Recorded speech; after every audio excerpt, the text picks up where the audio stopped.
think that game ticked every box that we needed. The lads got the minutes into them in red hot conditions, but we got the minutes and we done really well in possession, out possession. Moved the ball really well at times. I think, and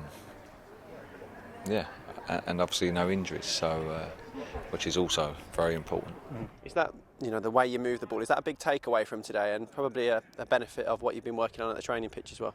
Yeah, because we need to keep the ball better, and today we did, and we will keep improving on that side of things, especially this week in training. I'm like, look, trust yourselves, you're good players.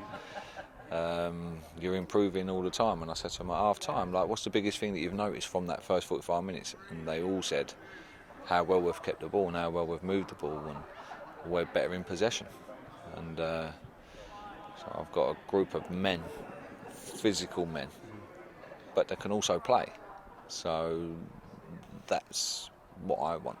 And they will keep improving, not just from now to the start of the season, but through the season.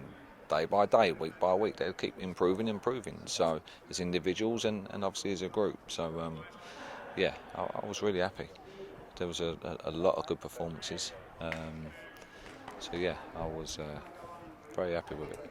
Looked to set a threat from set pieces early on, a couple of goals in that first half, Scott Hogan, and then Jonathan Lico in the second when a couple of your strikers score. But Jonathan Lico is first for the club in any sort of game is a big plus for him. Yeah, it just takes that bit of pressure away from himself that he's been putting on himself. So now hopefully he can relax a little bit more. And I'm pleased to see him score because he works so hard. He brings so much more than that. So, he's been beating himself up about it. Like, I want to score my first goal, new club. But it's a new season, and I said at the end of last season, he'd come back pre-season. I know how to push him. I know how to work with him, and I said he'll be a better player this year, and he will. Already we're seeing that in pre-season. Like, I'm seeing it every day in training. So he's a good lad that wants to impress and do the right things for the club. So you can't knock someone for that. Let's talk goalkeepers. We've had a trialist in goal this afternoon. How have you found him? I think he's done well. He made a couple of saves early on, but he's conducted himself good pro. Makes saves, came for crosses, good with his feet. He's been a credit to himself and his football club. And of course Neil Etheridge, an update on his condition and a positive one at that. Yeah, Neil's back home with his family today, which is great news.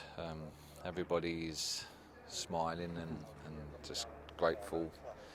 But most important thing is back home, can't rush nothing with Neil. We've got to see how he progresses over the next few days, I guess. Most important thing, we can all smile, breathe, and he's back home with the family. Very finally, on to Barrow on Tuesday, a reverse of this, so the players that finish the game will presumably start and get an hour, and the other lot will get a 30, and again, all adds to the conditioning and pre-season building towards Sheffield United. Yeah, so the reverse roles, the lads that started today, they'll be coming on for 30, and the lads that came on for the last 30 will be starting from the start. So again, you see a bit of everything. I thought Chuck coming off the bench and threat, but now he's got to start and do it for 60, and then the others, can they do it when the players are more tired? And so I thought it was very good, and then they're just reverse roles.